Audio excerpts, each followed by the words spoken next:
Tuhan bersamamu. Dan bersama rohmu. Inilah Injil suci menurut Markus. Dimuliakanlah Tuhan. Sekali peristiwa, setelah Yesus menyeberang dengan perahu, datanglah orang banyak berbondong-bondong lalu mengerumuni Dia. Sementara Yesus berada di tepi danau, datanglah seorang kepala rumah ibadat yang bernama Yairus. Ketika melihat Yesus, sujudlah Yairus di depan kakinya. Dengan sangat ia memohon kepadanya, "Anak perempuanku sedang sakit, hampir mati. Datanglah kiranya dan letakkanlah tanganmu atasnya, supaya ia selamat dan tetap hidup." Lalu pergilah Yesus dengan orang itu. Orang banyak berbondong-bondong mengikuti dia dan berdesak-desakan di dekatnya. Di situ ada seorang perempuan yang sudah 12 tahun menderita pendarahan. Ia telah berulang-ulang diobati oleh berbagai tabib, sampai habislah semua yang ada padanya. Namun sama sekali tidak ada faedahnya. Malah sebaliknya keadaannya makin memburuk. Dia sudah mendengar berita-berita tentang Yesus. Maka di tengah orang banyak itu ia mendekati Yesus dari belakang dan menyentuh pakaiannya.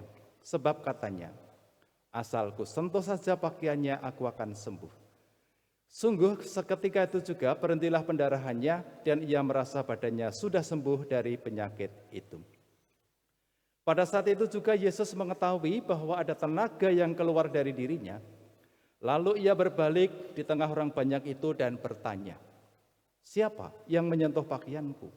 Murid-muridnya menjawab, "Engkau melihat sendiri bagaimana orang-orang ini berdesak-desakan dekatmu. Bagaimana mungkin engkau bertanya, siapa yang menyentuh aku?" Lalu Yesus memandang sekelilingnya untuk melihat siapa yang telah melakukan hal itu. Perempuan itu menjadi takut dan gemetar ketika ia mengetahui apa yang telah terjadi atas dirinya. Ia pun tampil dan sujud di depan Yesus. Dengan tulus ia memberitahukan kepada Yesus segala sesuatu yang terjadi. Lalu kata Yesus kepada perempuan itu, "Hai anakku, imanmu telah menyelamatkan engkau. Pergilah dengan damai dan tetaplah sembuh dari penyakitmu." Ketika Yesus masih berbicara, datanglah orang dari keluarga kepala rumah ibadat itu dan berkata, "Anakmu sudah mati. Untuk apa engkau menyusahkan guru?" Tetapi Yesus tidak menghiraukan perkataan mereka dan berkata kepada kepala rumah ibadat, "Jangan takut, percaya saja." Lalu Yesus tidak memperbolehkan seorang pun ikut serta, kecuali Petrus, Yakobus, dan Yohanes, saudara Yakobus. Mereka tiba di rumah kepala rumah ibadat itu. Di sana Yesus melihat orang-orang ribut, menangis dan meratap dengan suara nyaring. Setelah masuk, Yesus berkata kepada orang-orang itu, "Mengapa kamu ribut dan menangis? Anak ini tidak mati, tetapi tidur." Tetapi mereka mentertawakan Yesus. Yesus lalu menyuruh semua orang itu keluar. Ia membawa ayah dan ibu anak itu, serta mereka yang bersama-sama dengan Yesus masuk ke dalam kamar anak itu. Lalu Yesus memegang tangan anak itu, katanya, "Talita kum," yang berarti, "Hai anak perempuan, aku berkata kepadamu, bangunlah." Seketika itu juga anak perempuan yang berumur 12 tahun itu berdiri tegak dan berjalan. Semua orang yang hadir sangat takjub. Dengan sangat Yesus berpesan kepada mereka supaya jangan seorang pun mengetahui hal itu. Lalu Yesus menyuruh mereka memberikan makanan kepada anak perempuan itu. Demikianlah sabda Tuhan. Terpujilah Kristus.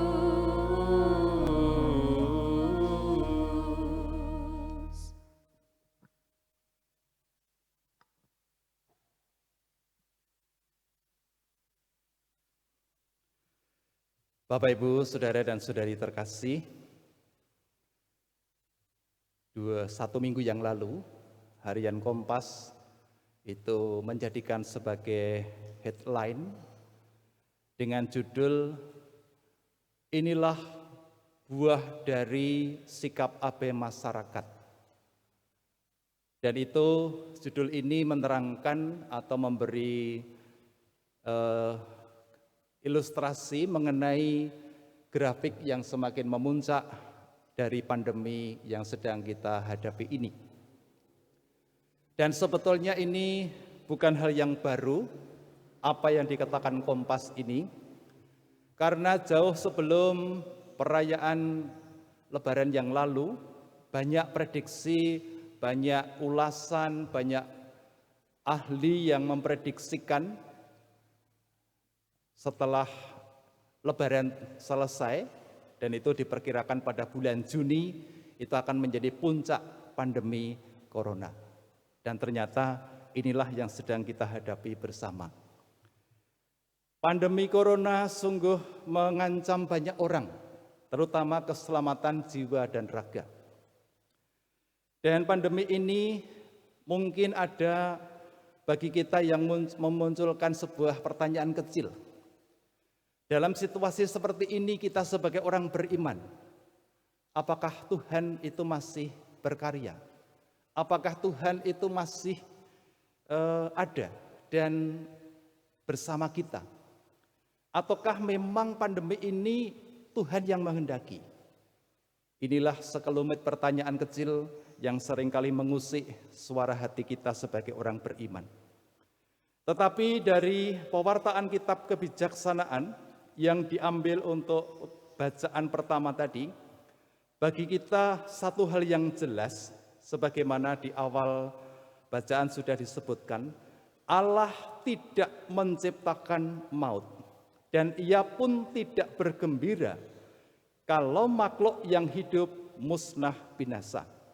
Sebaliknya, Ia menciptakan segala sesuatu supaya ada, dan supaya makhluk-makhluk jagat menemukan keselamatan. Inilah sikap hati Allah yang bagi kita juga menjadi sikap hidup beriman. Maka maut dengan segala anak buahnya, dengan segala rupa-rupa yang ada, itu adalah bukan dari Allah, tetapi dari setan. Setan tidak bergerak sendiri, tetapi merasuki kehidupan banyak orang, sehingga orang lalu menjadi mudah abai kepada protokol kesehatan. Orang lalu menjadi mungkin tidak percaya bahwa ada corona. Orang lalu menjadi tidak peduli kepada keselamatan sesamanya, orang-orang di sekitarnya. Inilah pemicu utama dari merebaknya pandemi yang kita rasakan ini. Maka di sini kita membutuhkan dan selalu berpegang kepada Allah yang selalu menghendaki kehidupan. Dan memang itulah yang ingin diyakinkan kepada kita pada hari ini, Allah sebagai pencipta dan penjaga kehidupan kita.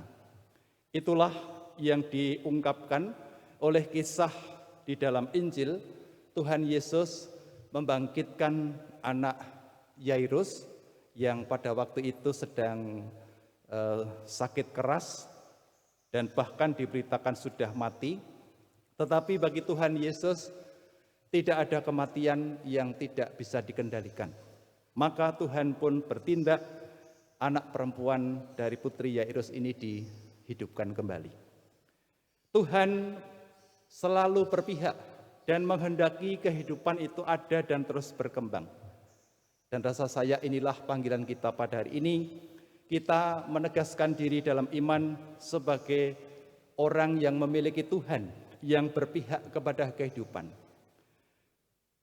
Sembari menegaskan iman ini, kita pun juga dipanggil terlibat dengan Tuhan dengan segala hal yang bisa kita lakukan supaya kehidupan itu tetap terpelihara dan tetap berkembang. Caranya sangat mudah dan sederhana.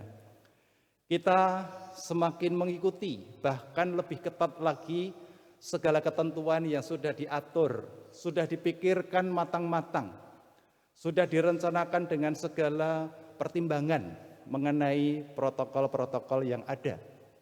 Kita setia dan taat kepadanya, sembari mengusahakan kesehatan yang terbaik untuk diri masing-masing, keluarga. Dengan demikian, kita juga menjaga kehidupan sesama di sekitar kita.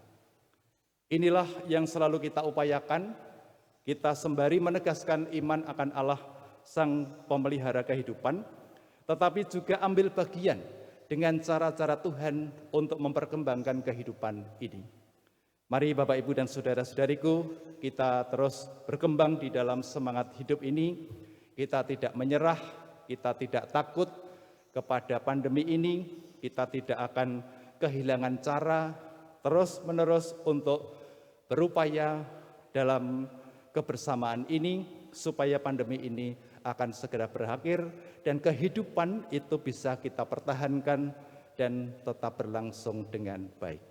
Kemuliaan kepada Bapa dan Putra dan Roh Kudus. Seperti pada permulaan, sekarang, selalu, dan sekarang. Kita teguhkan